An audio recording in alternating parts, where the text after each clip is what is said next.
right, we are live here, and we have a very lovely guest. You guys might have seen his face pop up on the channel here and there. But for those people that are just wondering, would you like to introduce yourself? Sure, yeah. So my name's Lee. I'm from the Belcultassi podcast. Some of you may be more familiar with my previous channel, The Inner Guardians.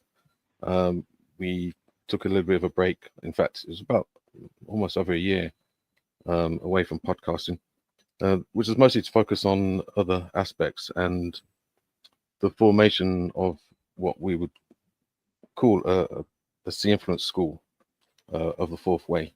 So I wanted to go deeper into that side of things. So I felt it more appropriate to take a break from YouTubing and to focus on the development of this school. But now that it's set up, I'm quite keen to get back onto YouTube and Yeah. So share some of the you data and rebooted up information. the channel, man. Yeah, you rebooted up the channel. But it's great to do because I would always watch your stuff, and it was like there's always good bits and pieces of you would put some shows on there and different shows that would have esoteric meanings to them. So it was always hints of knowledge that you would leave on your channel. Just drop it in. But I want to get into maybe your description first so we can understand like what you're about because what you're doing is aligned, right? It's aligned to the fourth way and Gurdjieff and all these practices. So I'll type in the comments your bio here so people can read it out. Sure. But yeah, so you say it was founded on the initiative of a being, their name Belcult I don't fucking butcher this. Belcultassi, who was then able to bring the perfecting of his higher being part to the being of a saint, eternal individual, and this higher part of his now already dwells in the holy planet, Purgator. So maybe if you want to go into that.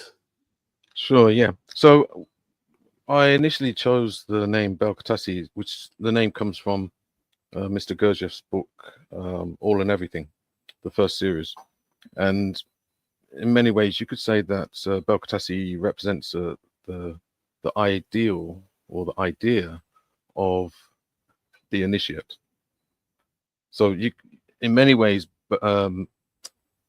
Beelzebub, who was the main protagonist of the book, is having conversations with his grandson, and he told the story or the analogy, depends on how you want to take it, almost like a myth, that Belcultassi was literally the first initiate, and that he was able to figure out ways of going back through his own timeline and repairing all of the extraneously caused vibrations that have affected him, because he had a realization that something wasn't quite right with this world and something wasn't quite right with himself in this world.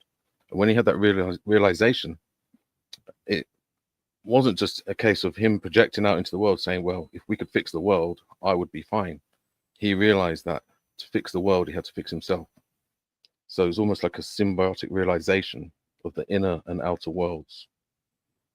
And so in many ways, Belcultassi represents a world where we live, where there's an inner chamber, like an inner existence, and then there's an external reality which is full of extraneously caused vibrations, and those external vibrations can come in and affect your inner world. For the most part, we're controlled by external extraneously caused vibrations. So when in the fourth way we talk about man or humans being like a machine or a machine, we have to first of all look at the definition of a machine. Definition of a machine is a apparatus that has an external control. So the machine is not internally controlled. So that is the condition of a human.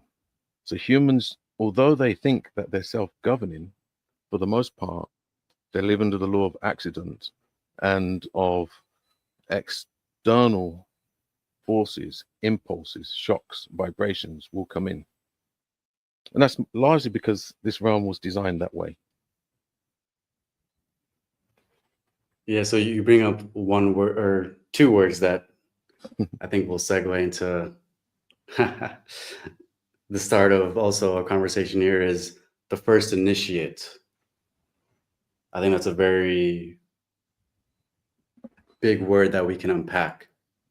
To be an initiate, to be someone that's going to go inward and explore this phenomenon that's going on between the internal and the external world. Yeah. So when it comes to the first initiate, if someone's going to start to be initiated into, you could say, an awakening, how would they go about in starting to be or how would they go about in their initiation? How would they approach making the jump or making the shift into a new way of seeing things? Mhm. Okay, so as an example, the moment one realizes one is like a machine, only then you can start to not be a machine. For as long as we have the illusion or delusion that we're not a machine or like a machine, we won't try to do anything about it. So being an initiative, you could say, is having initiation, being self-initiated. So the impulse comes from the will, from the inner. It's not just some random vibration that's floating past and causes you some friction and makes you triggered and creates a reaction or an impulse. So one of the most important things within the fourth way is that we practice struggling with the habit of immediately expressing unpleasant emotions as one. So every day-to-day trigger, or we all have our personal irritations. So there's always certain things that will irritate us. So that basically means that we're controlled by these external forces. There's a classic one where, for instance, if you see a group of grown men or adults and a mouse runs across the floor, there's a high chance they're all going to jump up on the table and the chairs and start screaming. It makes no sense at all. But it's some kind of trigger or Yeah. impulse that can make a grown man behave in such a way. Oh yeah, yeah, yeah. For me, it's been roaches, man. They get me. But I know that I jump and then I start to slow down and then like get control. And then now my fear is definitely dwindled over stuff like I mean, think that. about Talking it. about that. If a fully grown man is confronted by a mouse, I mean, what is the mouse really going to do? But we have this kind of, That's true. It's just in your mind. yeah, we have this impulse to react to an external force or stimulation. You know, we use the analogy or situation of a mouse just to all highlight the absurdity of how much ordinarily we're under the impulse of external forces. But Yeah, I think going back to, oh, go ahead. going back to the point of being an initiate, so there's a number of things, and it is very tricky because by definition, to be an initiate, we have to be self-initiated. By definition, the whole point of being an initiate is that you can self-initiate. But the problem is, if ordinarily, excuse me, if ordinarily we're like a machine and we don't have will or self-initiation, how do we get it? We're stuck. That is a very big question. And I mean, in your video, right, you talk about also someone who is going to be initiated, they have to learn to see and see correctly. So I think you can bring your attention to many things, right? You can look at many different things in this life. And so is it a process when you're initiate is that what you're looking at has to in a way be the overall encompassing part of yourself that binds everything together, if that makes sense? Like how do you know what to see and what to look at in order to initiate yourself in awakening? Like what's the importance of seeing and all that kind of stuff? Okay. Sorry, Ezekiel, but you were really buffering. I'm not sure if it's my signal, but you're gonna have to repeat. Can you hear me now? Can you hear me now? Yeah, it's still buffering. One moment. I'm just gonna check the strength of the signal. Looks like it's good. Yeah. Let me see. Yeah. Try again. It's just it's really buffering to the point I can only just hear you. Okay, let me get another microphone. Maybe it could be the. I mean, it's looking okay in my end, signal strength wise. Yeah.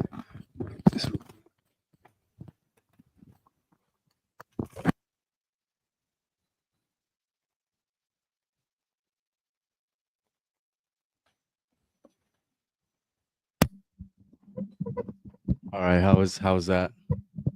Can you still hear or no? Yep. Yeah, can that's hear? better. Yeah. All right, What perfect. is it? Low battery. That might have been. Let that. It's a Shure mic, so it holds a AA battery.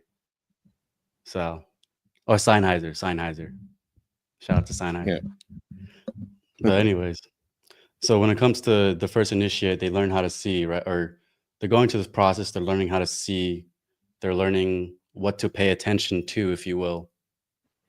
How do you know what to pay attention to, and when you pay attention, what brings forth the most fruits?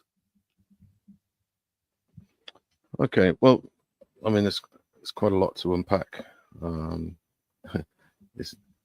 If only I could give a very simple, quick answer. Okay, so we need to kind of take it back a few steps. So in terms of reaching the level of the initiate to be self-initiated, when I talk about initiation, I'm talking about self-initiation. I'm not referring to going to some kind of mass or group or secret society where they do some kind of ritual on you. When I refer to initiation, I'm referring to self-initiation. It's initiation process that you go through with yourself. Now, there's a few things we have to understand about the basic makeup of a human. So you're familiar with the work in terms of the centers, so or the three brain beings.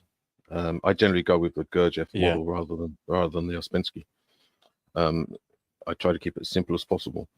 Now, if we look at the three centers, the intellect, the emotions, and the moving center, as the three fundamental brains, the problem that we have ordinarily for the uninitiated is that there's no fusion.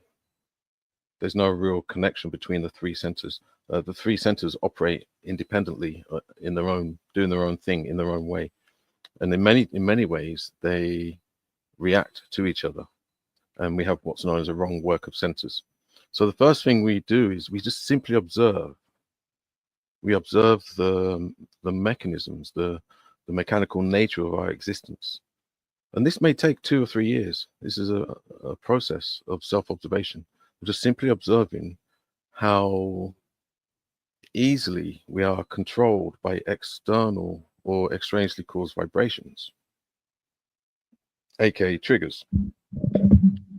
Now, if you look at marketing and media, and they are the greatest occultists of all time because they understand how humans function. They understand how to control and manipulate by using externally caused vibrations to affect the decision making of a human, and to play around with that.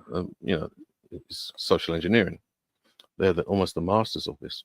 So what we're doing, we're actually going against this. So humans, whether they like it or not, are going to be hypnotized.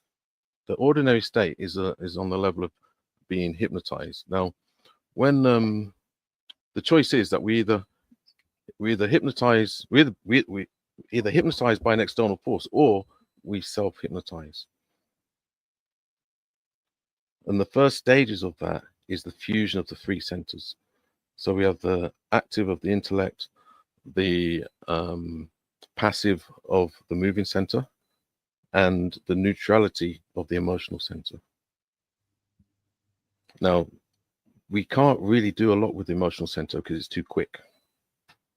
So each center has different speeds. The emotions are too quick. This is why if we struggle with being emotionally triggered, we'll lose every time, because the emotional center is too quick for us. It's too quick for the intellect. So, for instance, if I said to you, change the way you feel about something, it's very difficult. Let's say you've had your heart broken, or there's some kind of emotional problem, and if I say change the way you feel, you can't do it. If I said change the way you think, you've got some chance of changing. But if I say to you, change the way you are sitting, change your posture, it's quite easy, because it's the passive Yeah. aspect of our function. Yeah, so that is the starting point. So we have the active, which is the mind. We all know about the monkey mind. The activity is almost out of control. It's so active. So what we do is we take the active aspect of our mind and we use it to connect to the passive or the denying force aspect of the body. The body is very passive, and in many ways it's like a bit like a dog. It's looking for a leader. It's looking to be told what to do. So it might sound like I'm talking nonsense or whatever to someone that's No, not that's used to this all. sort of thing, but That all we makes can all sense. I practice think it. anyone can get that. Yeah, I mean, we can all practice it right now. So for instance, if I say change the way you feel, how would you go about it? You can't take your feelings and change them. I mean, there might be some, but we can't do it quickly. But if I said now, put your hands on your head, or put your hands on your hips, or hold your arms out straight or out to the side, it's instant. So that means that the active element of our being has the power and the will to command the passive aspect. Now, ordinarily, the mind is so active it's out of control, hence the monkey mind. But what we can do, we can use the passivity of the body to slow down the mind, to bring some kind of peace to the mind. Now, when I first got into the fourth way, I spoke to my teacher and I said, I want to learn all about the astral body. I want to get out of my body. And my teacher said, look, Lee, you got it all wrong. And I was like, what do you mean I got it all wrong? I thought this was all about the astral body, the astral body and floating in the astral realms. He said, no, you're not in your body. You need to get in your body. He said, the problem with you is that you're not in your body. And that's true for most people, is that they're not actually in their body. So we always have this thing about, can you sense your feet? So even right now, anybody listening, can you sense your feet, or have you lost contact with your feet? And I'm talking conscious contact with your feet. So of course everybody will say, yeah, I can sense my feet. But no, can you really sense your feet?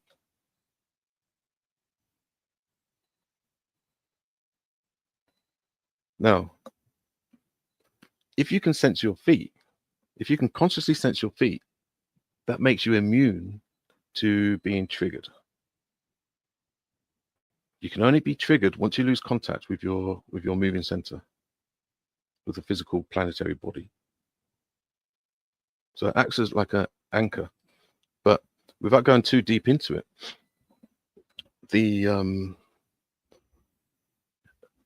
within this realm, humans, we're born in thirds. So we have our intellect, our physical planetary body, and our emotional world.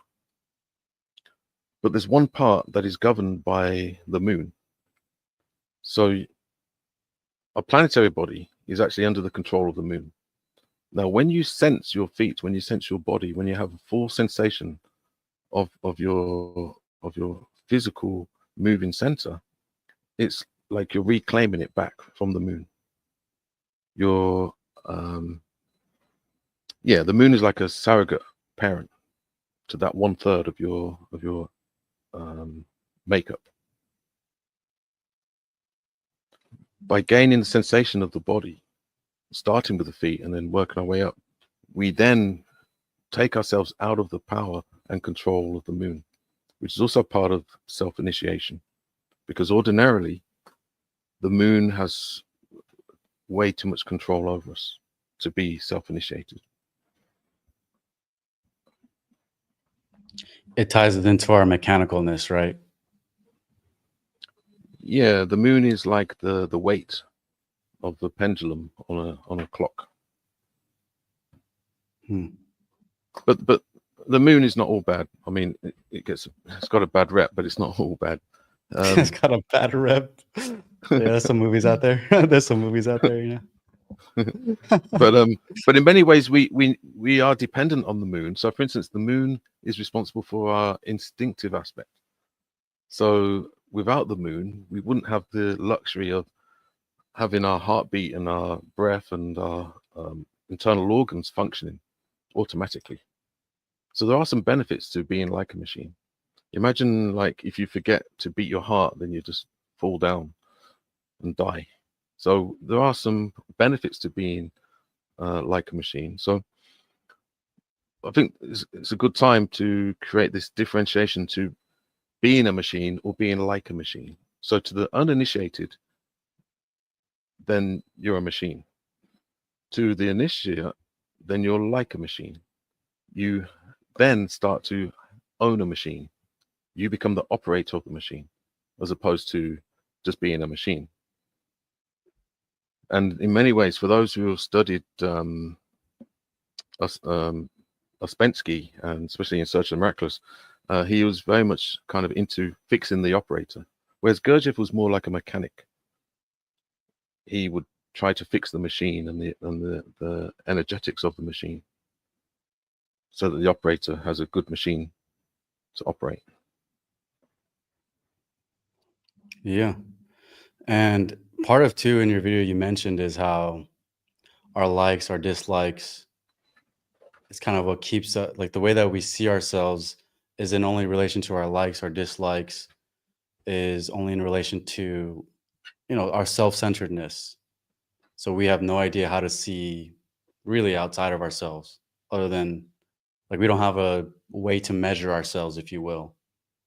So you kind of hint a little bit on that uh, in your video when you talk about self-initiation. Yeah. So can you go into this idea of measuring yourself, like, and yeah, that whole idea of measuring yourself, how we tend to see ourselves in a self-centered way, and we have no real clue on how to really measure who we are, because how we do it is in a very selfish way. So can you go maybe into detail about that too when it comes to initiation? Yeah, well, one of the chief enemies to self-remembering, self-consciousness, is identification. So the state of identification is almost like a form of moon worship. When we're identified, we no longer exist. And this goes back to this symbiotic relationship between the inner, or the inner witness, or the observer, and external phenomena. You've heard of the term divided attention. Yeah. So we through the work, we try to find balance, so we're not taken. Now we've excuse me, we've all had these situations where we've maybe tried to be conscious, either walking to work or driving, and then all of a sudden it's like we wake up and we can't remember where we were, especially if we got triggered. So something caused us to react, often in a negative way, or it could be in a nice way, so likes and dislikes. We find that we suddenly appear and we were like, well, where was I? How did I even get here? I disappeared. So what we try to do through the work and the work of the initiate is to create some kind of reconciling force. This is what we would term as the third world, or the third force. So for the uninitiated, they would be seen as third force blind. For the initiate, they try to maintain a state of living in the third world. And I don't think it's a coincidence that the term third world is almost derogatory, whereas in the work, it's what we're striving for. We're striving to live in the third world. Yeah, let's take let's take some time to read some comments real quick. We see got to catch up a little bit right here. So we got Donna says, "Hey Lee and Ezekiel, good to see you both on here together." And then you also got Helen saying, "Hey guys, good to see you here." Well, good to see you as well. And let's see. Today I've been using posture and movement to remind myself of Gurdjieff's stop exercise. Thinking if someone said stop and I got stuck in this position, how would it feel? So I changed my posture. Yeah, that's yeah. Do you want to explain also what this exercise is and go into a little bit of detail, like for people that don't know what Gurdjieff stop exercise is? Yeah, well, the stop exercise is highly controversial. I think Gurdjieff had quite a bit of fun with some of his students. There are various stories. I'm not sure how true they are, of people being in very precarious positions or situations, and he would call the stop exercise. But basically, in a nutshell, the stop exercise is where you don't know when it's coming, so it has to be somebody else. You can't use the stop exercise on yourself. It has to be somebody else to catch you out. So as you're in mid-flow, the call stop, and then you have to stop. So whatever it is you're doing, you have to stop, and you can't move until you're released from that. Now, the idea is that it gives you a chance to see the mechanics, the momentum of the mechanics, and how powerful the momentum of the mechanics that we're under, and the level of hypnosis, and you could say the power of the moon that is running through us at any given moment.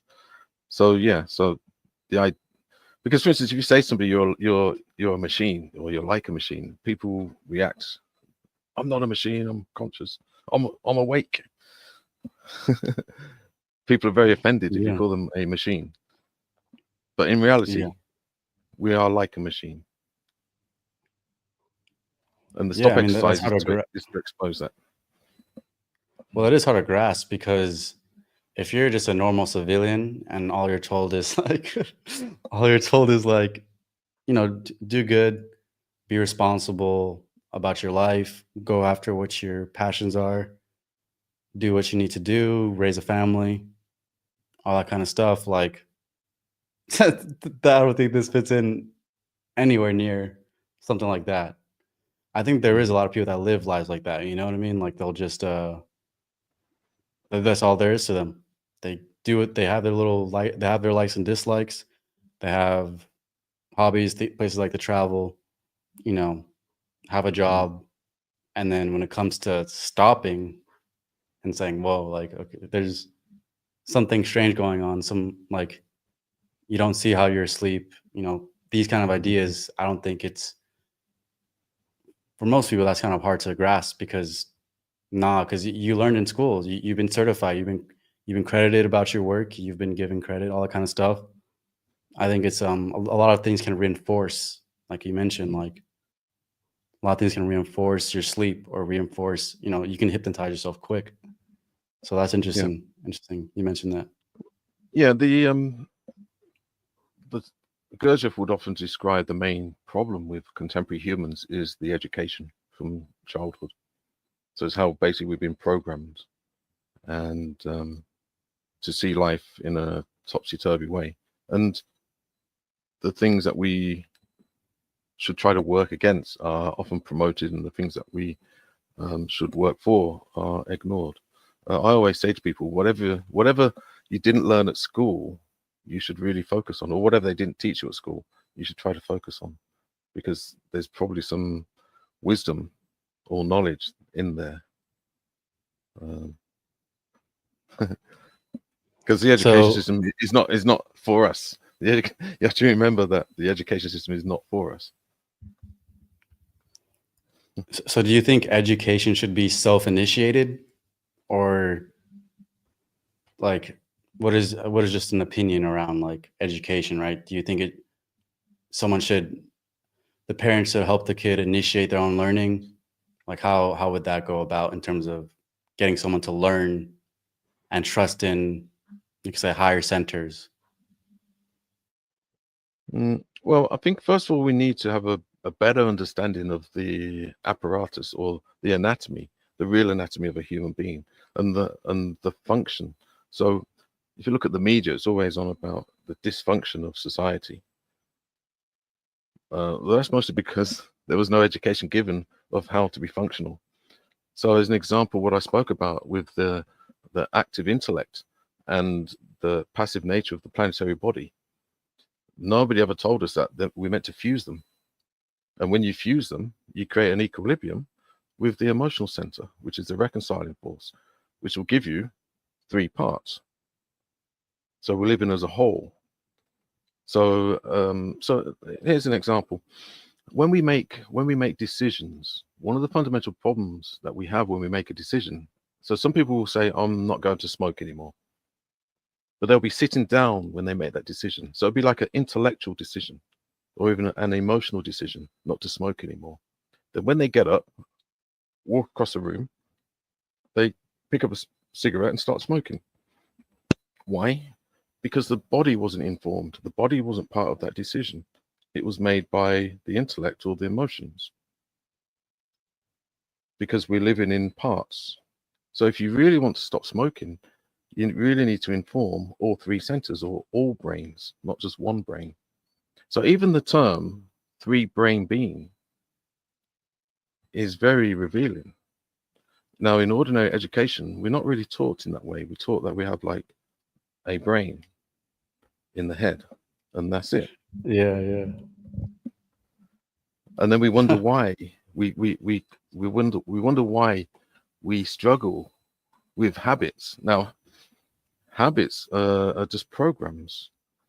So as I said, the media and the marketing industry, they're very good at implanting habits, and we don't have any defense against it because we only have one center at a time, when we have the potential to have all 3 centers. And when we have all 3 centers, we have what is known as the third force of the third world, the completion of the triad. And so another thing you mentioned too is paying, like the way that we think that everything is deserved or owed to us. Our opinion of ourselves can sometimes be too high. And so you talk about this idea of paying, and that you receive based on how much you give. So what does this whole concept of paying come in terms of when you first get initiated? Where does this concept come in? Well, life itself, we're indebted. We have a debt. We're duty bound to pay it back to creation, to the larger reality system, or to the absolute. You know, we're not here for ourselves, and this is one of the fundamental problems when it comes to finding happiness, because we're not, the bad news is we're not actually created for our own pleasure. We're created for a purpose. We're here to work. Now, for anybody that doubts that, try to live in this realm without working. There's a lot of misconceptions about this realm. This realm is not necessarily such a good place in terms of the ray of creation. We're only one stop away from the worst place, the lowest place, which is the moon. So you know about the 96 laws of the moon and 48 laws of Earth realm and 24. I haven't heard of that one. Yeah, so there's a system of laws. Now, some people will say, yeah, there's 48 laws and these are the laws of this realm. I don't think it means that at all. It's just a number that's given to give you some so that you can take that knowledge, put it into your being, and have some understanding of it and some comparison. So we say that the moon is under 96 laws, the Earth realm is under 48, and the sun is 24. So we're in the middle. So if you're more mechanical, if you're uninitiated, you're going to be under more laws. For those that are initiated, self-initiated, they're under less laws. The objective is to be under less laws. Now, the only problem with being under less laws is that it requires a greater level of responsibility. The whole point of laws is to produce a form of mechanism and mechanical life so that it can be organized by an external force, as in laws. When you take away these external laws, it means you're more dependent on your internal will, or the ability to be self-initiated or to have initiative using the will. So you're either going to go towards the moon of 96, where you have no will at all, or you're going to be moving closer towards less laws, where it requires more will. You have to make the decisions. You have to have responsibility. And this is an area that is really misunderstood. And without this understanding, it would be very hard to find true happiness or contentment in many ways. Yeah. And so another topic you bring up is organic and psychic impulses. This is a very interesting topic because I think when I've observed myself, I've been starting to see what that means more and more in terms of like something psychic versus like all of a sudden my emotions, my impulses, like I want to do something about what I feel all of a sudden and act on it. And so when we start to move into this realm of organic and psychic impulses, I think you begin to talk about how, organic impulses, when they come up, it's unintentional. Yeah. When a psychic impulse comes, it's intentional. Yeah. So can you go into like, what does that mean that an organic impulse is unintentional versus a psychic impulse, which is intentional? Can you break that down? Yeah. Well, in order to truly understand this, then you have to understand at least a little bit about the cosmology of the fourth way.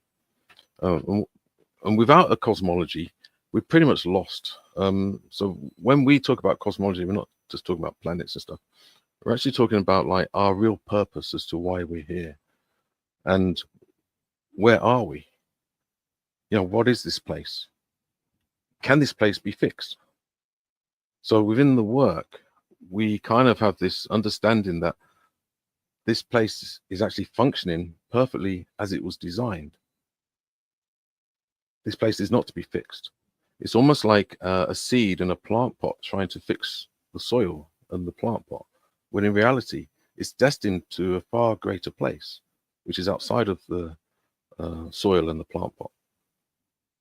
So within the fourth way, we see this as a place where we have an opportunity to develop will and have the ability to coat a higher being body, which would be the equivalent of a flower or plant of some sort outside of the plant pot. So we don't particularly try to fix this place. We simply observe it, and we see that it actually functions and works exactly how it was designed.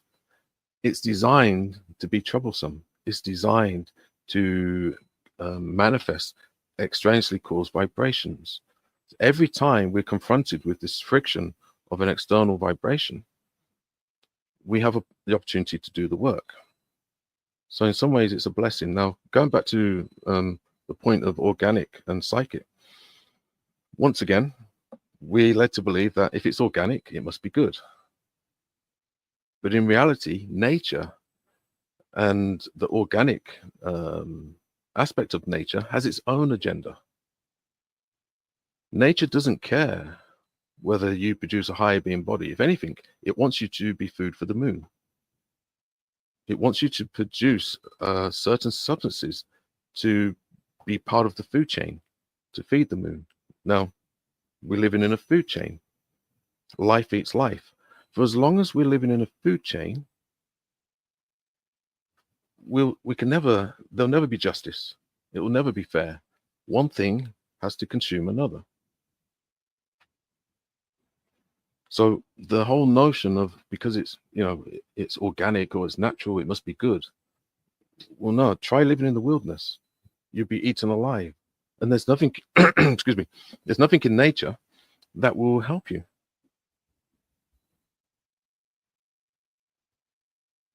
I mean, you could jump off the edge of a cliff. There's nothing in nature that's going to bring some kind of super wind that's going to come down and lift you up and save you. Nature doesn't care for your existence. Nature only cares about developing you up to a certain point, and ultimately you be food for the moon. What we try to do as an initiate is that we become food for the angels, or we become food for higher worlds, not lower worlds. So the whole notion of the work is very unnatural.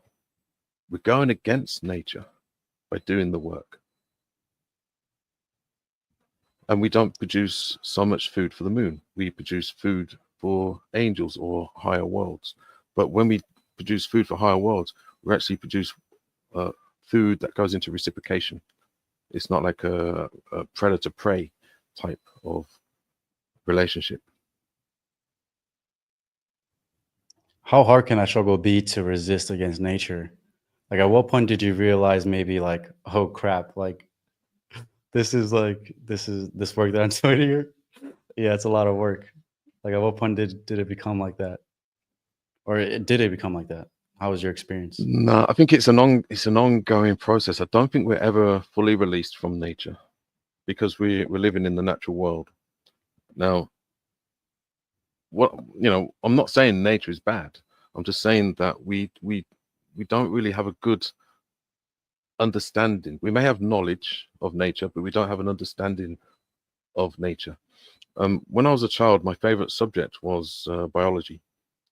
And I never realized at the time, but there's a reason. I always remember being taught about the food chain.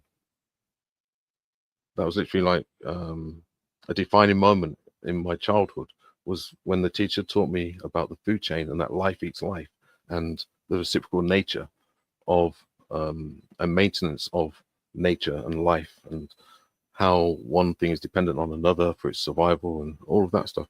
And then as I grew up, and whenever I encountered problems, I always used to default back to my biology lessons and always consider the food chain and how life eats life.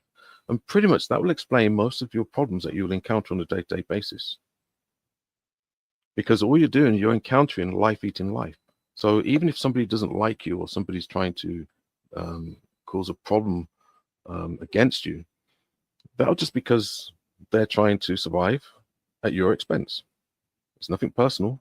It's just how it is, because we're living in a realm where life eats life. That's nature. That's organic. That's natural.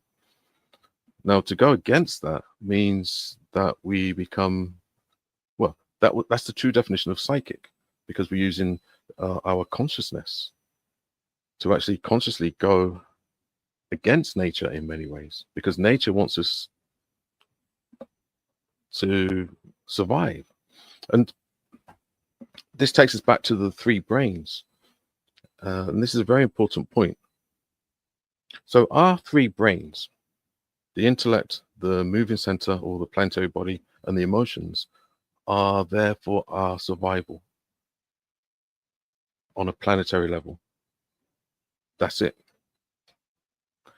Once we get to the level of fusing the three centers, they're almost like steps. So they will be the 3 steps to the 4th way. So my esoteric group is called the Omnipresent Platform, or Omni Platform. So once we get to a fusion of 3 centers, we then get to the 4th way, the level of the fourth center, the unification of the 3. And that's where the psychic starts. That's where conscious will starts.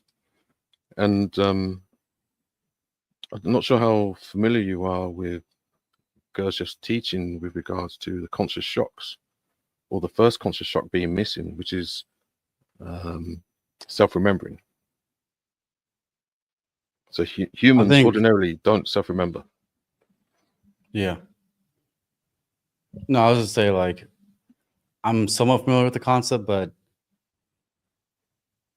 I think I've seen enough or experienced enough to where I think I understand what you mean by self-remembering. I haven't necessarily studied specifically from a certain Gurdjieff group, but I've been around people that have practiced it, and then they taught me, and therefore, when it comes to remembering yourself, I get a feel or a sense of what that means. Mm. I mean, Um, it's more of a concept, and for the most part, we can only really understand it by what we're not, to the degree that we don't self-remember. So Gurdjieff famously said to Ouspensky, "Go away, self-remember, come back and tell me the results." Ouspensky tried to self-remember. I think it's 2 or 3 years or something. He came back to Gurdjieff, and Gurdjieff said, "Well, what was the results?" And Ouspensky said, I cannot remember myself." And then at that point, Gurdjieff says, now you know very much. So it's almost like learning by negation. yeah. Yeah, negation is a very powerful principle. Something I think most of us don't apply to our lives because of that, again, initial thing to identify. What was interesting though is that in that video you talked about separating your head from, I believe, I forget which aspect of yourself, but I think it's from the organic impulses. Like your head has to be separate from organic impulses. Can you break that down? Like, what do you mean by, your head being separate, or what do you mean by head first off? And Well, then why do you separate it from organic impulses, or how do you go about knowing that you can separate yourself from that? yeah, this is where the work, it can be a little bit tricky, especially in the beginning. But so as an example, we talk about fusion, we talk about blending of the centers, okay? But before we can do that, we have to self-observe the separation. We actually have to separate our centers, and we have to have a clear observation of the separation of centers before we can reconnect them. So a lot of it is down to language. So when we talk about development and transformation, there's a difference between development and transformation. Most people will conflate the two. They don't understand the difference. So within the work, when we talk about development, we're talking about the rearranging, the organizing of what you already have. So it's almost a precursor to transformation. To go straight into transformation, you're destined to fail.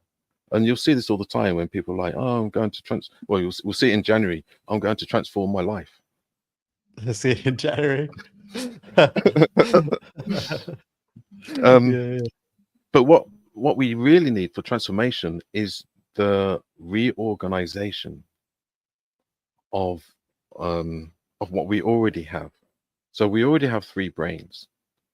So we just need to reorganize them so that there's some stability within our centers. Then we can look at the transformation process.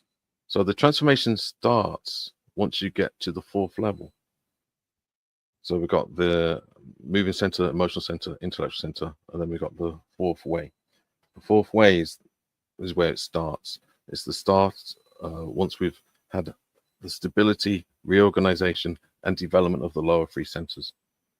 And just to make a very important point about the lower 3 centers, the lower 3 centers are literally our survival tools, our defense mechanisms for this realm, for the natural organic world. So the moving center is responsible for the fight or the flight. So we either move towards a threat or run away from threat.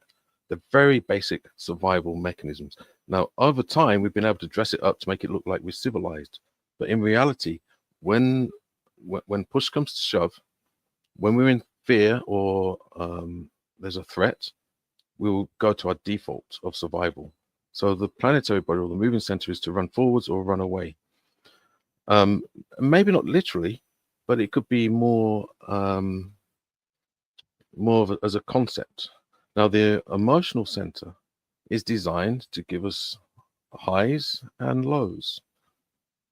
So the moving center moves forwards and back. The emotional center takes us up and down. Not only that, in terms of survival and defense, we can use our moving center to make others run away, or we can attract. We can equally use the emotional world for our own highs and lows, and we are very good at putting other people down or picking them up. We get to control, we get to benefit by controlling other people's emotions. And when it comes to the intellect is responsible for the left and right hemispheres. So we can go forwards and back, up and down, left and right. Now, when you see people in conflict, when you see people in competition, all it is the playing out of the lower three centers. It's the lower worlds. It's the world of survival. It's the world of the food chain. It's the world of life eating life. It's nothing personal. This is how the world is. And it was designed perfectly for that. The organic world is exactly that. Just go out into nature and observe one creature destroying another. Go into the town or the cities and look at humans doing the same thing. It's just that we dress it up. It just looks a lot prettier, but it's the same thing in the workplace, in the office space. People want promotion. People, if you watch people driving, they want to get in front. They want to be, I don't need to go into too much detail to get people to understand that we're living in a competitive food chain. Yeah. Yeah, exactly. And this is voodoo. This is voodoo. This is witchcraft. This is black magic. Everybody does it all day, every day. But because we don't call it that. Sometimes we might just put it down to the rat race or the corporate animal. All these terms that we have. It's to camouflage the food chain of life eating life, of one center eating another center. And not only that, we have an internal food chain where one center will eat another center.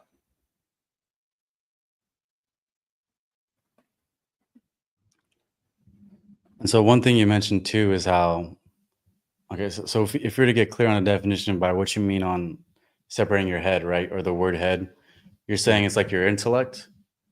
Is that what you're saying the head is? Or we could say that the active element of our being mentation. Active element. So would you say attention, or would you say? Yeah, I would put attention in with that. Also, the ability to be responsible, to have some kind of logic and reason. So we need the active aspect of our intellect. We can't just be emotional. We can't just be physical. In many ways, the active element of the intellect, by definition, means it has to lead, but not at the expense of the rest. Like I say, what we start with in terms of self-initiation, and you can actually move closer to self-initiation by doing one thing, and that's directing the positive, affirming aspects of the intellect and the attention and direct it into the passive, denying aspect of the feet or the body. And once you have that connection, then you have the early stages of an initiation. The meeting of the active and the passive, the higher and the lower. When the higher connects with the lower, then the center or the middle can be actualized. So, I said earlier about trying to control your emotions or trying to do anything with your emotions. You can't, because the emotions are kind of scattered. They're almost intangible. But what we can do in terms of self-initiation is the attention, the affirming force. The attention always wants to do something. The attention always wants to go and do something. Most of the time it's passive, so it just gets taken by whatever passes by. What we're doing is taking our affirming attention and directing it, giving it a job. We direct it into the passivity of the body, of the feet. Self-employed. Yeah. We give the head a job to do, and it's happy to do it, and it'll be of service. Now, I spent many years trying to meditate, and I couldn't meditate because you could say that my affirming force or my active mind is too active for meditation. It would just drive me nuts. And I was always told, oh, just ignore the mind or just whatever, yeah. But my mind, the more I try to ignore it, the more it screams. It wasn't until I came across the fourth way, and I was taught to direct and to use and to channel that affirming force of the mind, or sorry, not the mind, but the head brain, intellectual brain, and direct it into the passivity. It's almost like putting it into a calm bath where it can relax, and it still has a purpose. So you got to trick it. Yeah. We would class this as part of the psychic aspect. So the psychic aspect. So what I'm describing now isn't organic at all. We're going against the organic nature. We're creating a hack, almost like a short circuit. And when we do that, then the emotional world, by its own volition, will equalize, and you'll find a sense of peace.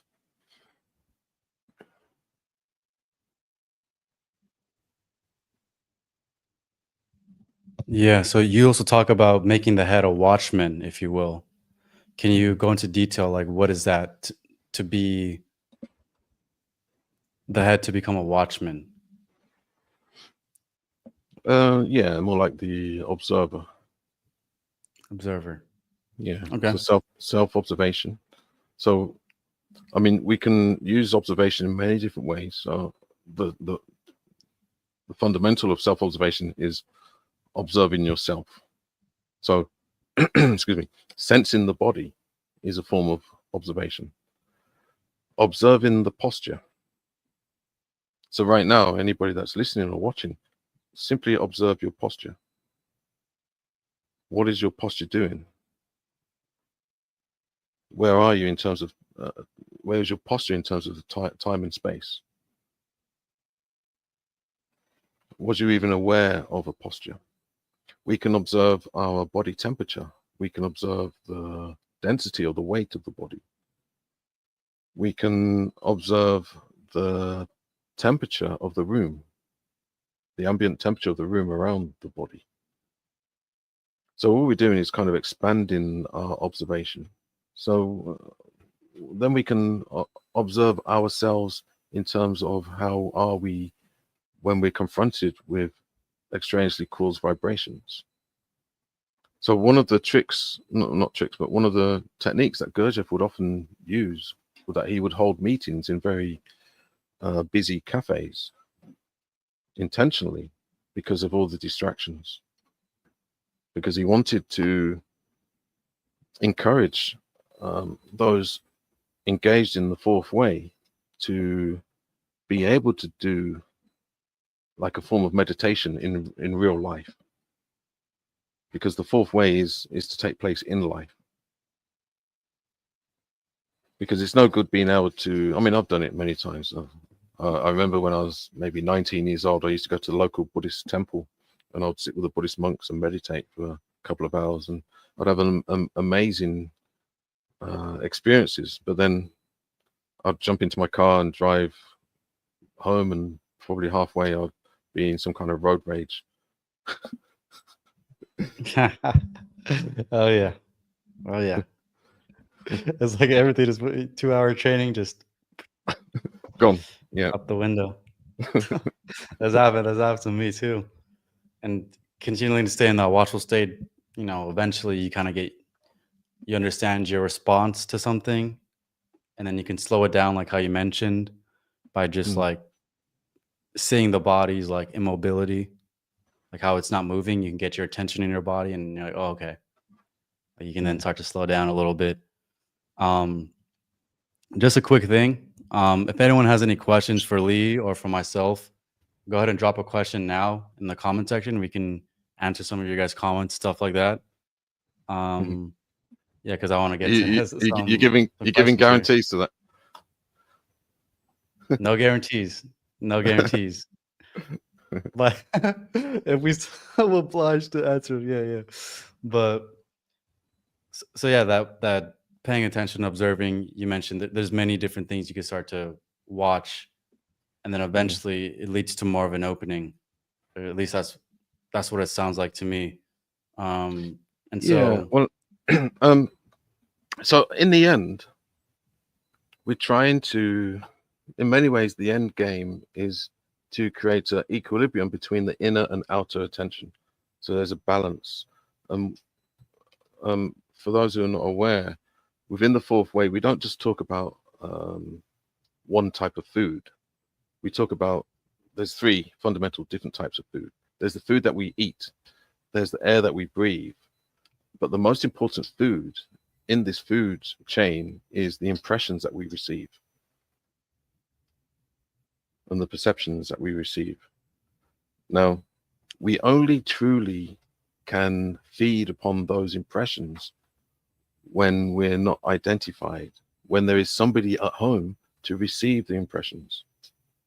Because all the time, the extraneously caused vibrations are drawing our attention out into the world, into this, into that.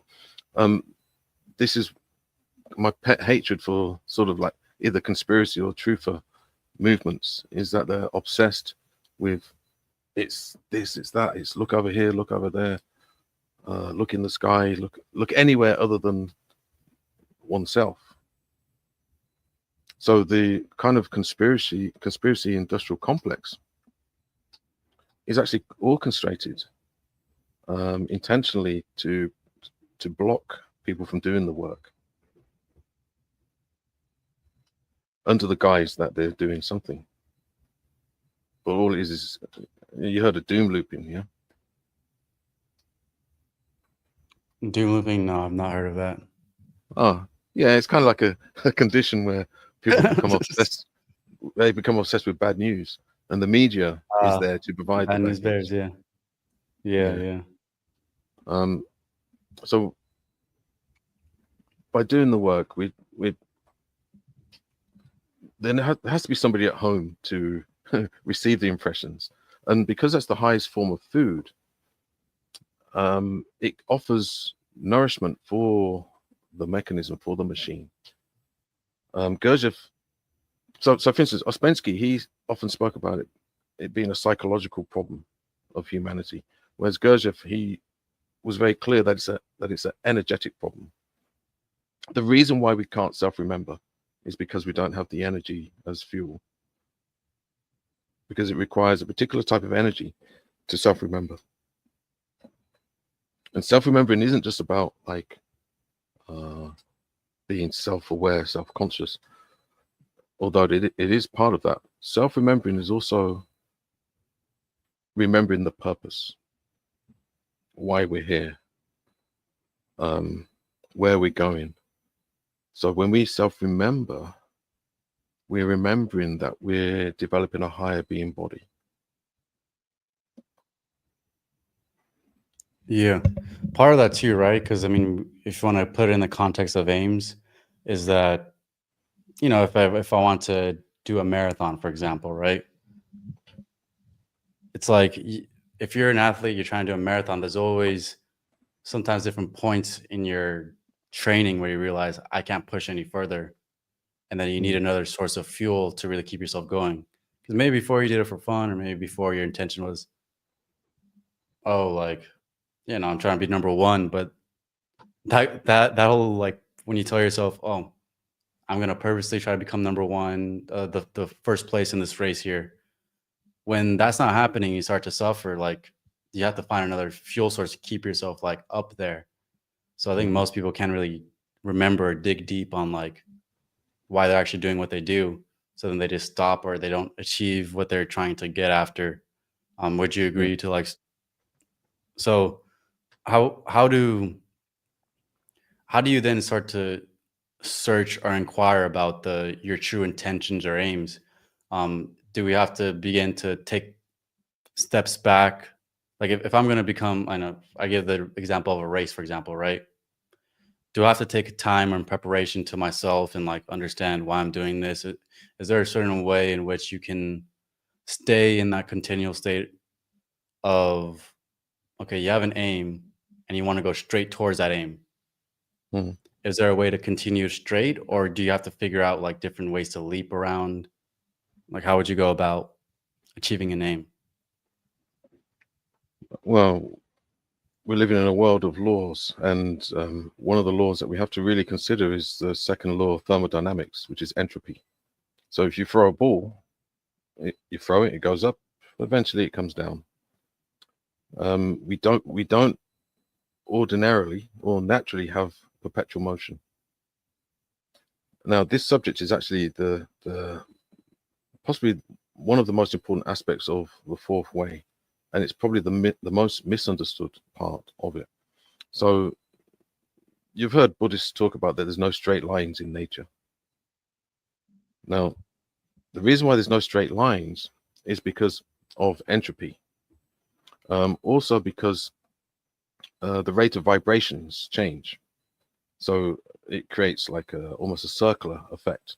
So this is why the organic natural world is kind of circular. If you go out into nature, there's not really any straight lines.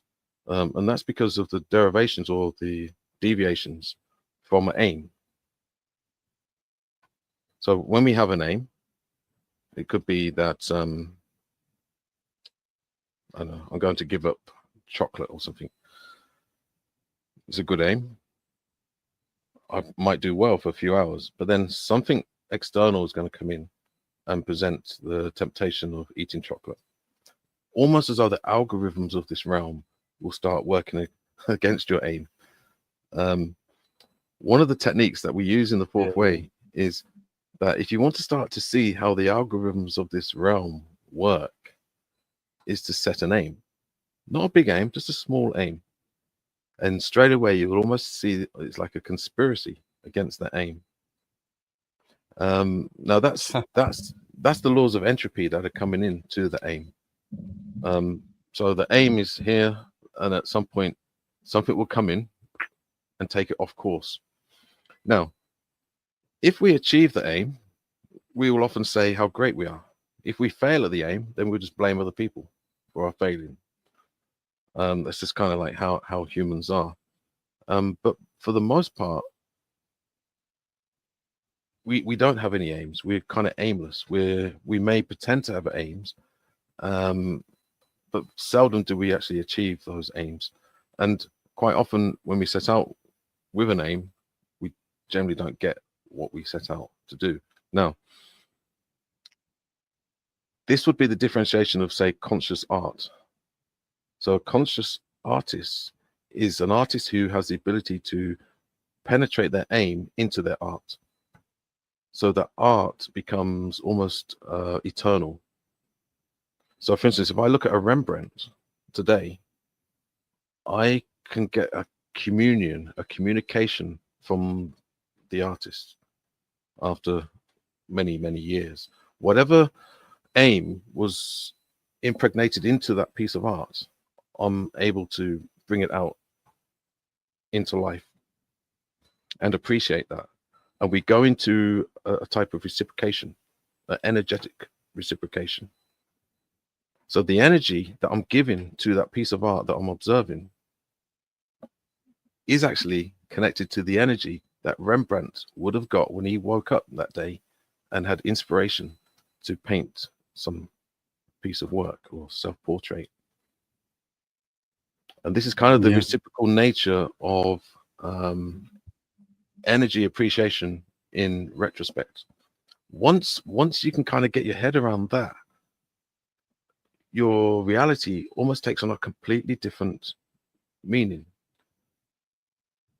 When you wake up and you have an inspiration to do something, where is it coming from? It could be coming from the future of somebody who's appreciating or going to appreciate the work that you're doing today. So this is also connected to our aim. And if we can tap into that, that means that we almost have almost unbelievable amounts of energy from the future. So part of our work within fourth way groups is that we try to insert into our day-to-day reality, almost like we try to weave into the tapestry of reality these esoteric nuggets of truth, or nuggets that will help people in the future, which could actually be our future selves as well. And it can be done in art, music. Yeah. Yeah, I mean, yeah, I like how you brought up art, because that's a perfect example when it comes to this stuff. You mentioned Rembrandt, and that's actually an important name, because if you're someone that's into film, by the way, that's why the majority of film looks, they take on some of his paintings and how they look. So I think if I were to look up a painting here, let's see. Usually in movies they'll like have the darker corner of their face shadowed, because you would do some of his self portraits like that. So that's a movie look. But to go more into detail, they'll like, I mean, if you're someone that's into filmmaking or some kind of art, like how you mentioned, you really have to focus to get what's in your head into the paper. And when you, what's interesting now, especially when you look at film, is that it's becoming easier actually to put what's in your head into a film, because you're looking at AI and how it's developing, for example, and you can literally type in what's in your head into a prompt, and then it goes onto paper that quick, and you'll have a 5 or 10 second clip of like what you just thought in your head. But now it's in a technology, and then you can make a whole. I mean, it's interesting seeing what kind of times we live in, because we are tapping into that, and we're using technology to get quicker access to painting what's in our subconscious into the real, into the world. But obviously what we're doing is we're uploading some of our stuff into an artificial um in an artificial way. But no, it's perfectly so how you say that.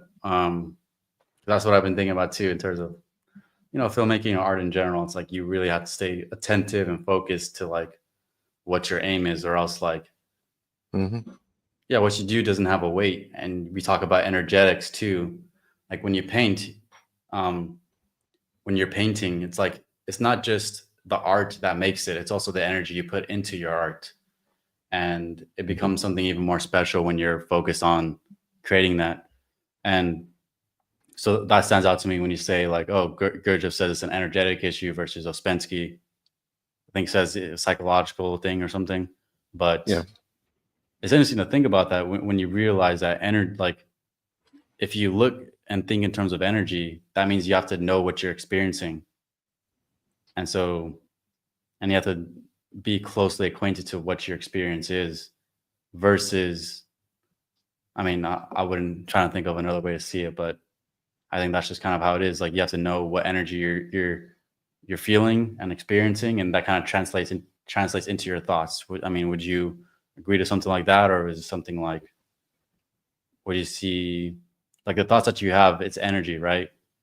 So it's technically the energy inside of you isn't accumulates and then starts to sprout forth thoughts. Is that kind of how the fourth way would see that kind of stuff? Yeah, I mean, I would say it's relatively complex. But even our consciousness requires energy as fuel. So as part of this food chain, life eating life, it also, and the lack of perpetual motion, everything is in a state of reciprocal maintenance, from the micro to the macro. And excuse me, everything must feed. So we have to be clear about this, that all forms of phenomena must feed on something, and we require energy. Energy is fuel. Now, a lot of people don't realize that to think actually requires energy. Consciousness requires energy as fuel. So our planetary body, our emotional world, our intellectual center is a functions or apparatus with functions for the production and the processing of subtle substances. Now, the main separation between, say, initiation or the initiated or uninitiated is that the uninitiated will be channeling energies and substances for the reciprocal maintenance of nature. The initiated will then be going more into the psychic substances and the subtle substances that will be transubstantiated within your function once we apply consciousness. So you can almost say that the separation between the two is consciousness, or objective consciousness, not a mechanical form of consciousness. Because even the intellect is the moving part of the head brain. So the intellectual, so some people will say, well, I'm intellectual, so I must be good. The intellect isn't necessarily a good thing. It's just the mechanical moving aspect of the head brain. So the point I'm trying to make is a lot of this is down to the language and the interpretation of the language. But ultimately, when we go back to first principles, everything is energy dependent. So everything must be fueled. Now, the next problem is we can't exist of our own within our own organism. We have to enable the energies from the outside to come in and to mix and fuse. So we can breathe in oxygen, breathe out nitrogen, or whatever. Yeah, we have a mechanical breathing function. But if we do conscious breathing, if we become conscious of the breath, it then enables another aspect. So whenever we apply the observation or attention, we're actually changing the we turn it into almost a sacred, subtle substance. So I don't want to go too far into it because it's a whole, it would require a whole 6 hours just on this part. 6-hour seminar. So for instance, when we talk about our higher being bodies, ordinarily, in our ordinary life, ordinary being existence, our higher being bodies almost lay dormant because of lack of food, lack of energy, because we waste our energy. We give away our energy. We spend most of the time feeding the moon. We spend most of the time being triggered. We spend most of the time reacting to things. Well, once we can get some organization, once we can get some development of the lower three centers, and we start to function better, then the psychic world, the true psychic world, I don't mean like mediums and stuff, I mean the true psychic world, or the psychic nature of a three-brain being can then come into play.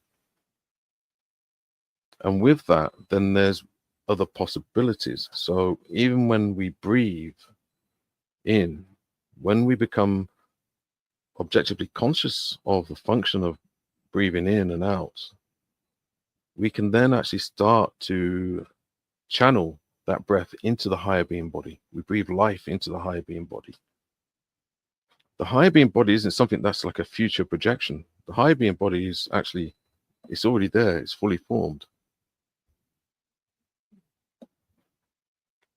It's already there. So a lot of people think that it's some kind of, when I die, I'll inherit an astral body or higher being body. No, the higher being body is already here. It's just that it's kind of deflated. Deflated, yeah. Just in the background, just hanging out. Yeah. Yeah, And that's I'll just add this to it because I don't like to leave things a bit kind of abstract. So the astral world it comes from the emotional center. So the astral world is connected to the emotional center. So what we're actually doing when we're coating our higher being body, our astral body or body Kesjan, that is the emotional aspect. It's the higher emotional aspect of our existence. So you could say in some ways that when we coat our higher being body, it means that we have emotional health.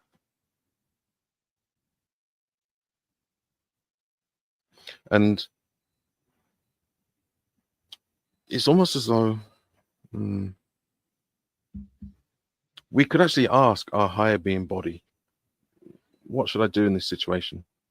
The higher being body already knows. The higher being body is almost like the wise emotional center that has learnt all, has learned all things. So we can actually tap into that when we're confronted with an emotional situation or any situation. Yeah. So for people that struggle with being attentive, like you also mentioned how you felt like your mind was very hyperactive, and so they have a hard time concentrating or focusing or calming down a little bit, and they don't know where to direct their energy. It's like 5 minutes it's here, 6 minutes it's another place, 7 minutes another place. Completely identified with everything that's going on around them. Like, they're all like, "Whoa, what's happening?" Anxiety, all that kind of stuff. How does someone that has such a, at least from, I'm gonna word it this way, but intentionally, or language this way, but if they have so much problems like this and so much like, if they're so out of control like this and chaos, right? Their thoughts are out of whack. How can they even get to the point to where they realize their attention? I'm saying this because I've met people. I've told them, okay, bring your attention to your feet. And they're like, what? Attention, feet? Like they can't even process that you can take your attention, move it to your feet. Like that doesn't click in their head. So for someone that's like trying to understand how can I be more attentive? How can I even bring my attention to my feet and feel it? Is it they just have to have a simple act of faith, move it there, and just trust that that's what's going on? Like, how do they begin to actually like observe and see if they're completely confused? Yeah, I mean, most people suffer from unconscious tension or unconscious nervousness, and it's almost like the desperate need for our attention to be taken, to be in a state of identification, because to be identified means that you're internally passive, externally active in terms of our attention, but internally passive. The whole point of the work and the whole point of Gurdjieff's teaching was to provoke an inner activeness, an inner activity. And I know I spoke about the natural world has an agenda to produce food for the moon, but there's also like a more of a cosmic agenda as well, where there is the need for the production of conscience. Now, what is conscience? Conscience is the consciousness of the emotional center.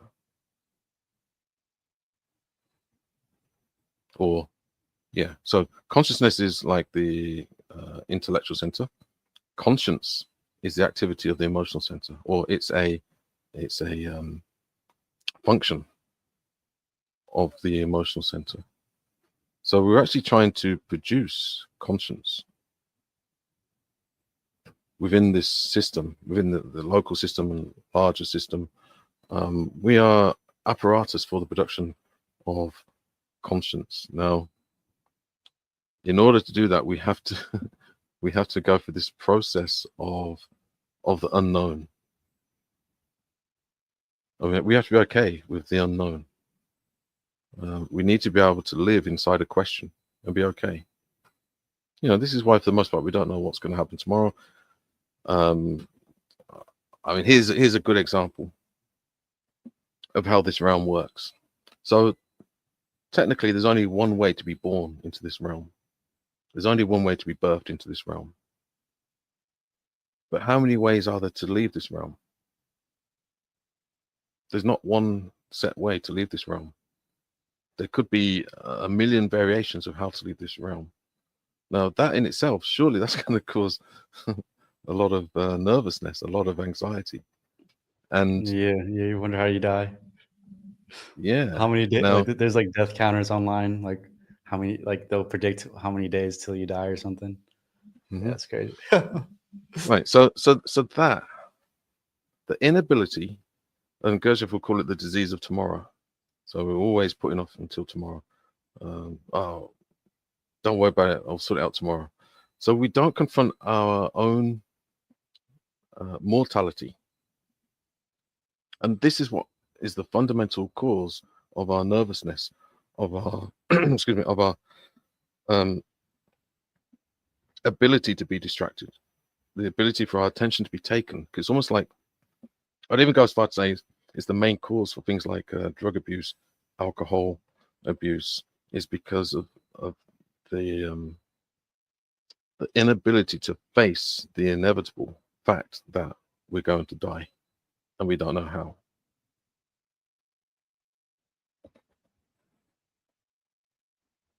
So in some ways, in many ways, it's a curse, but in also many ways, it's a blessing, and it's a necessary law of this realm in order that the product is produced of conscience and consciousness.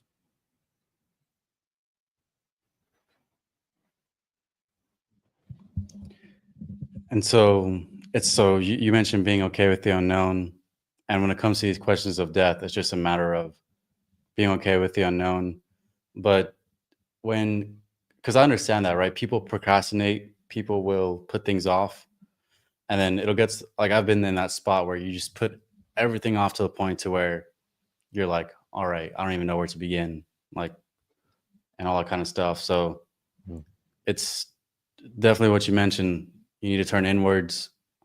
Um, usually we tend to be active externally, but internally it's passive. So Mm.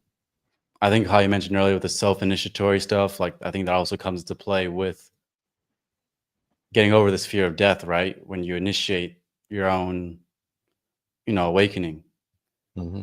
and you say, you know what, I'm not going to be afraid anymore. And you confront it and you step towards it.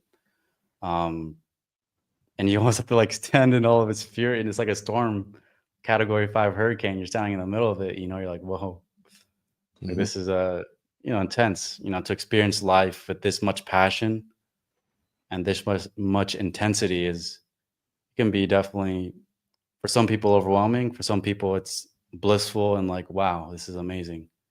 Mm-hmm. So it's like when you mentioned the interpretation of impressions and feelings, it's like, life will bring things towards you and you'll have different impressions about it. So maybe like your attitude and your response towards these things is ultimately what can get you back in a way. Mm-hmm. How do people take corrective action towards, getting back on track, especially after losing uh, control like that? How would Mm. you see it? Well, for instance, when we practice meditation, or I call it in the fourth way, we call it the collected state. That's probably the closest that we can get to the um, afterlife or near-death experience consciously. And this is one of the main reasons why a lot of Interesting. people are scared. They're scared of meditation or being quiet or turning inwards, because of the fear. It's almost like it's the lower three centers. It's the instincts of the lower three centers to want to survive, but they don't know why. But there's a need to survive, and this is a natural instinct. This is an organic instinct to survive. But what are you surviving for? To become fertilizer or food for the moon. Now, once you understand this in terms of the cosmology, so as an example, I have no um, hmm, I have no misunderstandings of my purpose here.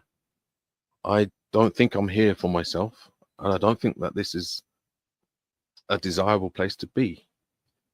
I think that this is a place where you have to accumulate enough spirit, enough will to survive death. Now, if you don't develop will, because life is going to hit you, life is going to knock you. It's either going to take away your will or it's going to strengthen your will, depending on how you want to work it. For me, every friction, every problem that I face, it strengthens my will. It strengthens my spirit. I don't believe I was born with a soul. I believe that I was born with a percentage of spirit, essence, and will. And out of that, I can develop a soul.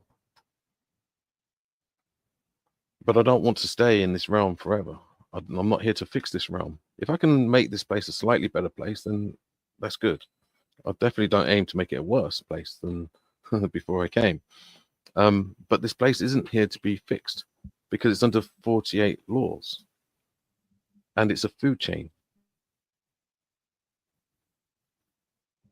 which means it can never be fixed. For one person to not eat, for one person to eat means that somebody else has to starve. This system wasn't created to be fair. It wasn't created for justice. Now, the way I interpret that is that the way I interpret that from a loving perspective of, say, God, is that God has made it so that I don't want to stay here. God has made it impossible for me to stay here. If it was anything other than that, then I would just be asleep and stay in this realm. There'll be no provocation to try anything other than be food for the moon. Yeah.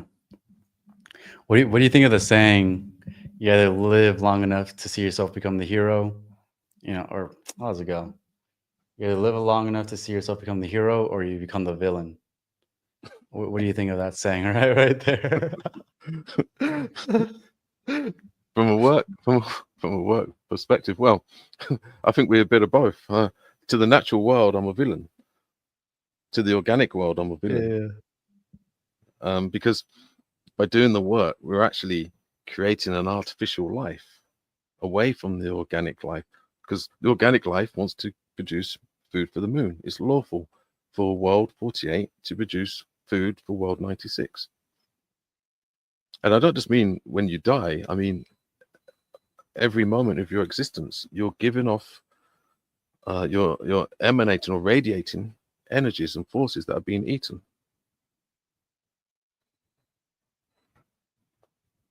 The initiate, the objective is that you become food for world 24. You go into reciprocation with higher beings or angels.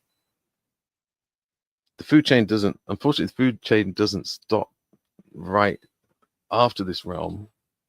I mean, there's some speculation as to where it starts and where it stops within the ray of creation. But at some point, because there was a problem with time became a problem for the ray of creation, that the absolute had to tinker with the ray of creation and put in the food chain. So have you heard of the auto egocrats? No, these are all new. These are new classes to me. I'll let you know if you know. So the auto egocrat is like the ray of creation, which pretty much functions automatically. But the absolute at some point in history had to create the trogo auto egocrat, which is to eat.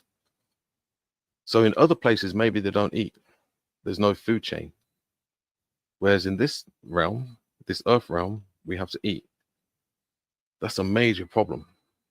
It's very problematic. Yeah.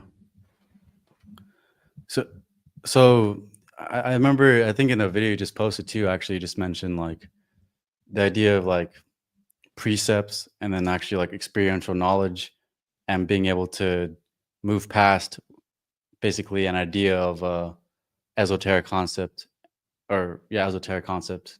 I guess it'll be exoteric, right? So to move past the ideas of teaching and then actually get into experiencing it, what's the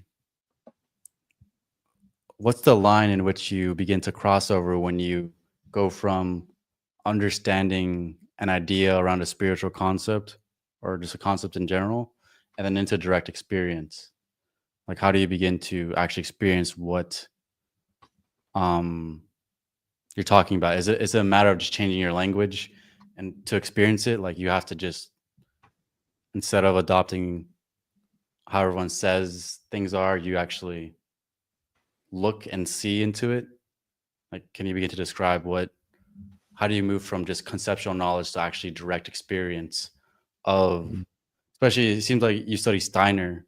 I know it's someone that you study a lot, and there's a lot of interesting stuff. I mean, I'm gonna definitely check out some of the interviews you had with it, but Mm. there's a lot of interesting stuff with that. And again, we can get caught in the trap of like, wow, spiritual knowledge, Yeah. concepts, but how do you go into experiencing it?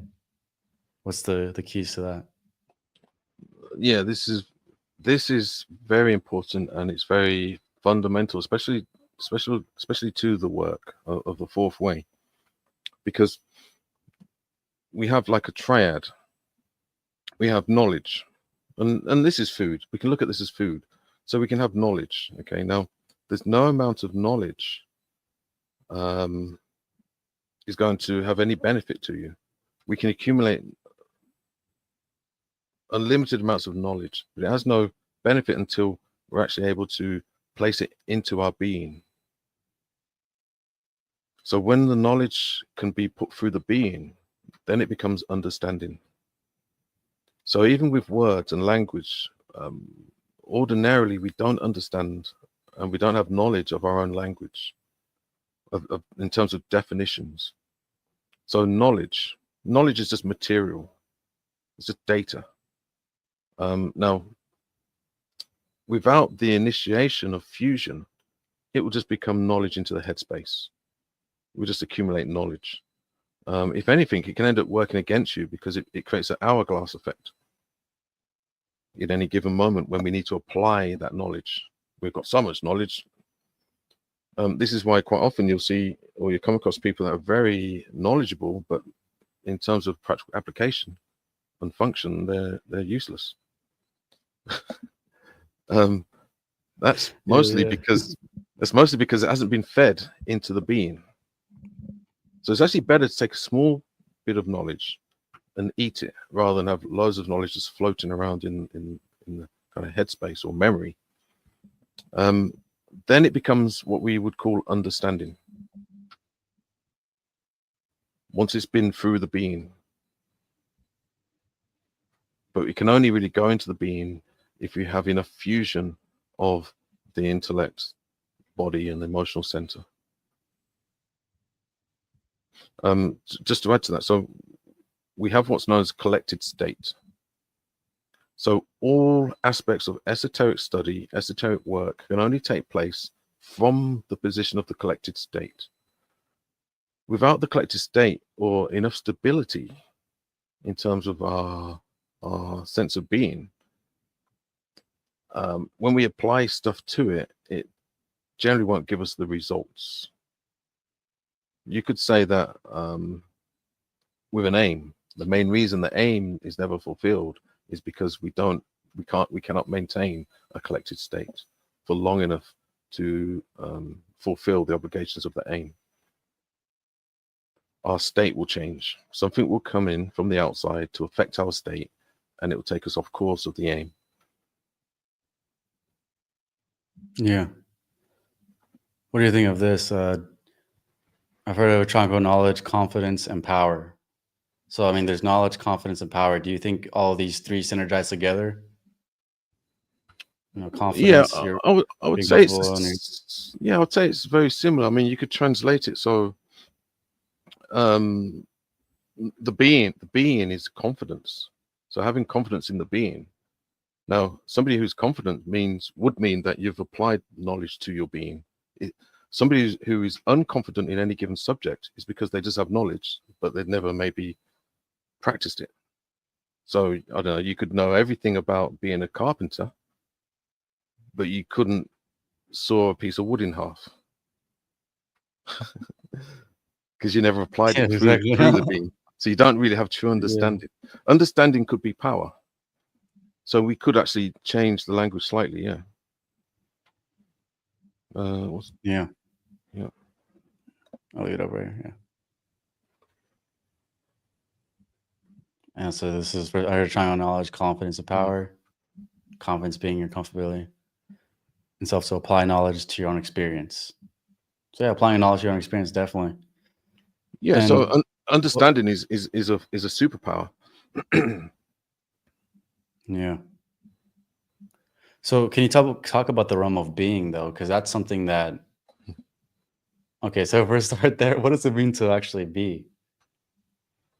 That kind of comes into question. I think that does. We did talk about self-observation. I guess these are some principles we can apply to being, right? Is that you're observant of your state that you're in. Is there any other aspects of being, or maybe some more understanding around what it means to be that you can add add to this conversation and stuff? Yeah. Well, I mean, you've got humans and human beings. So Yeah. a human could be described as somebody without a true sense of self.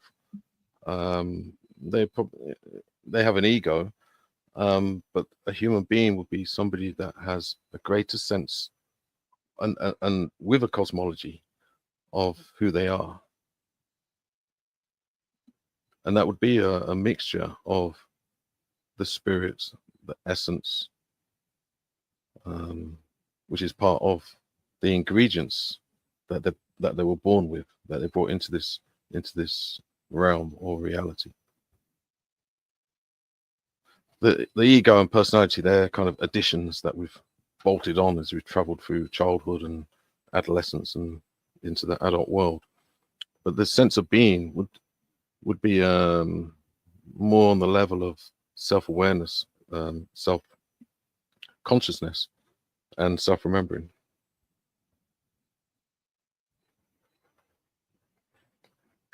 Mm-hmm. And will. So will is very important. If you don't have strong enough constitution of these ingredients, in terms of the fourth way, when you die, you're just scattered, literally like ashes into oblivion, and then at some point you may the dust of your remains may somehow congeal together, and you come back again. Fingers crossed. Yeah, I mean, Some people need second chances. ultimately, in the end, we all make it. It's just that it takes longer. If you don't apply any will, it's going to take a very, very long time. So you could say that when I'll just finish it. At the point of becoming an initiate or self-initiated, it's where you've accumulated enough will. You got just the right mixture of spirit, essence, will, memory to actually achieve something of your own existence. That there is a possibility. So therefore, we would generally call this a magnetic center. A magnetic center can also be translated as discernment. And when I say discernment, I'm talking about having enough discernment not to waste your own existence. Exactly. Interesting. Yeah, but these are all like we're under so many conditions. Also connected to being an initiate, it generally means that potentially you're not coming back here. You've been able to gather enough memory and data, will, spirit, memory to accumulate something of substance that can survive death as a continuum. So, I mean, do you think being, though, like if I'm just going to sit here and be, is that tied into your will or is that separate? Because to be is just to be. Like you're not trying anything, you're just sitting.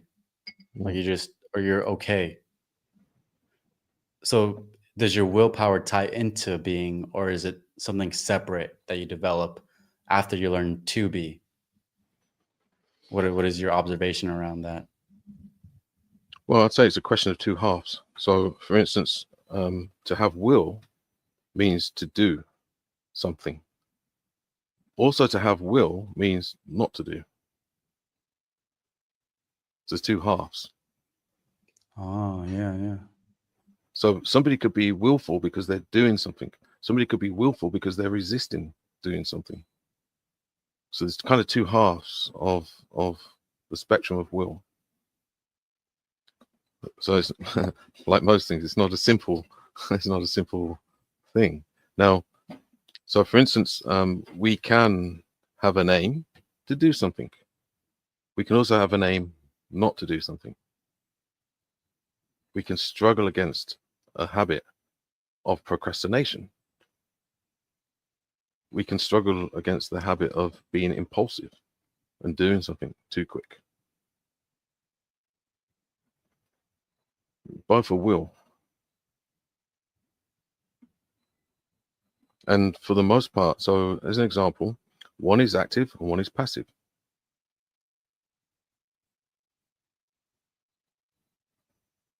So we talk about like contemporary superpowers of the initiate.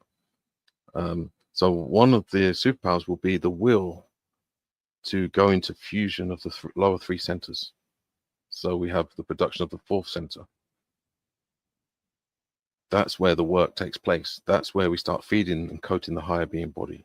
We start we start to exist in the third world, in the third space of the soul, or that's where the soul can be produced. The second part is, so one is active and the other one is that we resist engaging in that negative activity or negative extraneously caused vibrations. We resist that. We struggle with the habit of immediately expressing unpleasant emotions or engaging in activities that are induced by negative emotions. So we're actually we're in two parts. One is we're affirming, one is we're denying. And out of that, you could say, gives us the keys to the kingdom of heaven, the unification of the left and the right. The wolf can sit down with the lamb.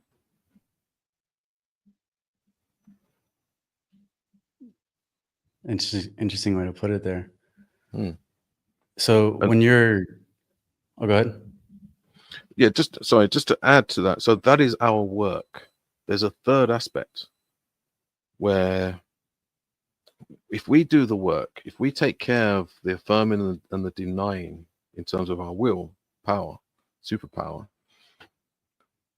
then and only then does, you could say, the hand of God interject and pull us up to a higher octave, to a higher possibility. And this is why when I talk about cosmology, and especially the cosmology of transformation, in a lot of people's psyche, they have no concept of a higher possibility for themselves.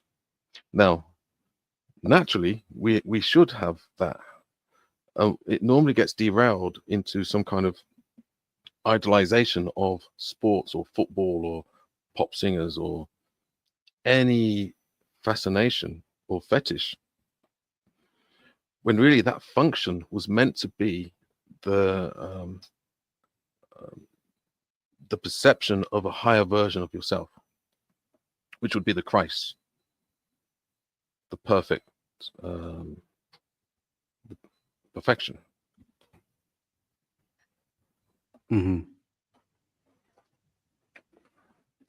Most people And so, yeah, go on.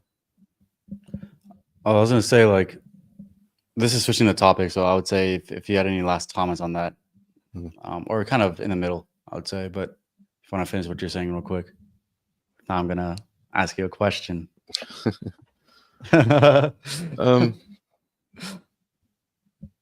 Yeah, so this whole kind of idea of the higher self, or being the highest version of yourself, we kind of have this. We kind of know it, but we don't understand it. It hasn't gone through our being. The initiate will spend their time applying the knowledge of the higher through the being. So we have a simple process. The higher blends and connects with the lower to actualize the middle.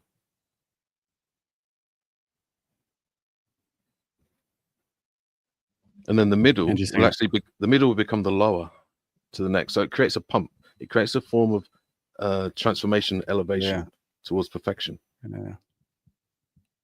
I see that. Yeah. So this is what I'm going to ask you, or this is kind of like a practical example, right? I'll use fitness, maybe going on a run. This is just an observation of myself where, all right, so I'm running, and then I get to a point where I want to push myself, right? When I get to a point where I'm engaging my will, I'm going to push myself further and faster. And obviously, that's when more heat gets produced in my body. So when I engage my will more, and to go faster and to break beyond what I can normally do, then obviously more heat gets produced. At a certain point, I notice that there's tension, and it almost creates, when we talk about friction, right? It's like starts to feel like there's a separation starting to occur when I feel that tension. Now, I'm trying to use the sermon on, does that mean push more? When you feel tension like that, when you're pushing yourself and running, do you push more? Or does that mean a step back? How would you view relation or tension in the body, and maybe the creation of tension in terms of like you're pushing yourself beyond your limits and you're starting to feel tense? How would you view that whole concept of you're trying to push through tension and you're creating friction inside of yourself, and then now you have to either deal with that or how would you properly address that tension that gets created through the friction that you create when you're trying to push yourself beyond your limit? Would you take a step back, or would you keep pushing forward through it? Well, it depends on quite a few things, like the objective. So we have a concept within the work of trying to observe the use of unnecessary tension. For most part, we're filled with unnecessary tension and the wrong or lack of understanding of tension. So a very simple exercise. I mean, everybody can try it. So if you take your hand and create a fist and make the fist as tight and strong as possible, see what happens to the rest of the body.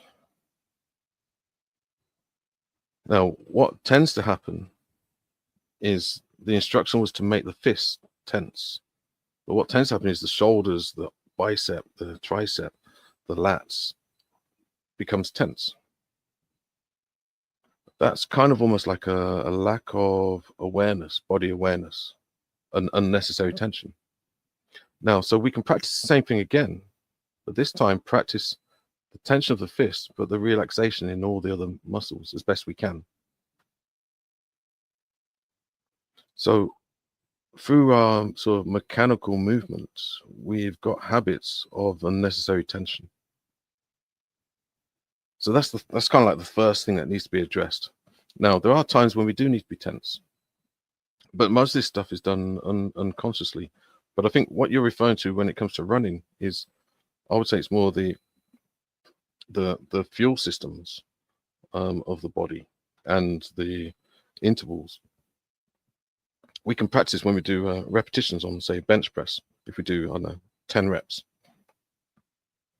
The first few are easy because we got that kind of will and energy, and we just do it. Then we hit the first interval where you have to say something in the body will say, oh, I don't want to do this. What's the point? oh, my wrist is hurting or something, then you have to say, no, you're going to do it. It requires some kind of discipline. So then we push through. And then we get tired because we've got to about 8 reps. But then we kind of have this you could almost describe it as divine intervention, where Yeah, definitely, yeah. we get so close to the end that it's almost like we're being pulled to completion of the process.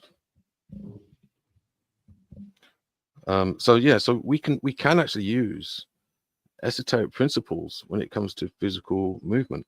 In fact, the body, and I would say that a lot of spiritual practices, they try to run away or escape from the body, as though the body's like the beast. And in the fourth way system, we actually use the body. The body has a function, it has a purpose, and we can learn so much about the cosmos, because our body is a representation which is created in the image of the cosmos, of the creator, of the absolute. And there's so many laws that the body is under that we can actually self-observe how things work. Like you say, you get your first wind, second wind, as you go from, say, I don't know how far you run, but let's say you run 5 miles. You might hit the wall at about 2 miles. And then once you get past that first, like, I don't know, my foot's aching, or why am I doing this? Or it's raining, why don't I just go home? Yeah, exactly. It's exactly this. Yeah, you're like, fuck this, I'm going back home. You start thinking about food and stuff, what you're gonna eat. Yeah. Once you get past that, and then you're like, yeah, and then you hit the next wall. The next wall is kind of genuine because you are actually tired. You know, you're depleted of energy and fuel, but you're so close to finishing that there's almost a divine intervention, like some celestial force will come just to get you to completion. I'm not gonna lie, it's gonna sound crazy, I'm not gonna lie, but I feel like I've had that happen to me multiple times. I kid you not, because especially if you're gonna be an athlete, like being an athlete and taking your body seriously is like you push yourself to extremes. Like you go where most people don't go. So at a certain point when you're in those extreme zones, it's kind of like you start to see that stuff more. It's not until you kind of hit those extreme areas that I think you don't really experience. I mean, you won't really experience what we're saying unless like you kind of push into those extreme areas, kind of explore your own capacity. I mean, that's not just in sports, right? That's also in whatever profession you're doing, to continue to push yourself, like to get in those areas, and then like it feels like something else is like pulling you towards the finish line. Yeah, that's what it takes. Yeah, and what you're actually experiencing, I mean, you can do it. There's an exercise in the fourth way where you just hold your arms out. If you do it for 10 minutes or something, after it seems easy, like, oh, this is easy, and then after a couple of minutes, it's like, oh, why am I doing this? Oh, I could be doing so much other better things than this. This is a waste of time. Why don't I go on Facebook? And then you resist that and you keep pushing and pushing. But ultimately, what it's teaching you is the food chain and the laws of this realm. The laws of this realm says that, or the second law of thermodynamics is entropy. So there is no perpetual motion. This is why the inner and the outer at some point must have communion. For the most part, it's a kind of, we have an unhealthy relationship with the inner and outer world. The objective through any transformative system, be it meditation, Steiner, Gurdjieff, whatever, is to create harmony between the inner and outer worlds. Some kind of reciprocation, some kind of,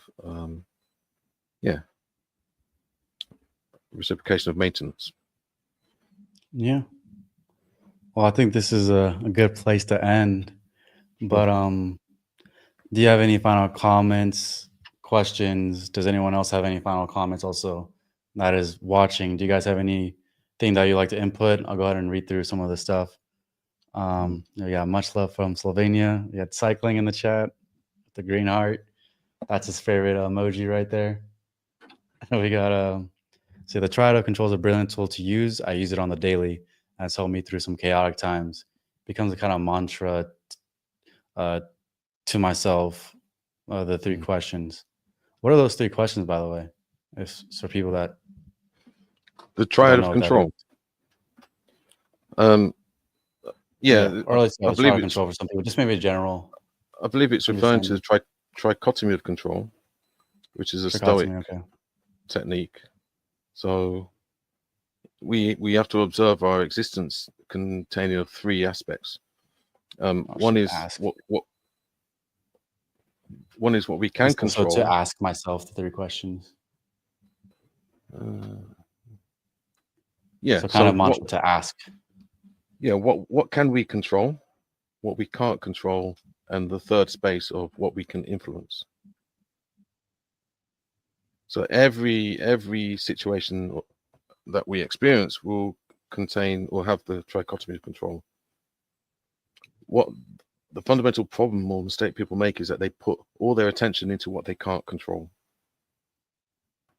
And this is the whole purpose of the sort of conspiracy industrial complex, is to get people's attention into things they cannot control. When in reality, there's always 1/3 that you can control, like solving problems on your doorstep or yourself. I can control myself, I can't control other people. And then there's a third space of influence between the two, control what you can control, what you cannot control. So it's about managing our attention within those three areas. I like to give myself a percentage. So I love a good old conspiracy. I love all that stuff, but I don't put 100% of my attention. Yeah. I just I might give it 10%. Yeah. I might give the news 3%. It's good, it's good to have a general awareness of things, even if we're not necessarily interested in. But I always make sure that the main bulk of my energy and attention is placed in the third aspect of what I can do, what I can control. And I think if more of us applied that in life, then more this realm could be a better place. So yeah. All right. Well, that's fucking. Thank you for coming on, man. I mean, man, so in a lot of stuff that you unpacked, and thank you for your focus and for your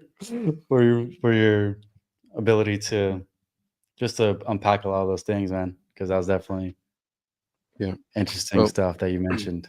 So yeah, I want to thank you, Ezekiel, and keep doing what you're doing. It's you're doing some good work, and thank you for the opportunity to express my my being. yeah, of course. My psyche. And your centers. Yeah, I mean, even when I do podcasts, when I teach, this is work.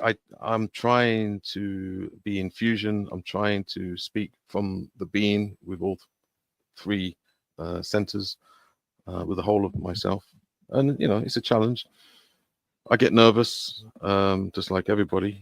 I don't think I've never been media trained. I'm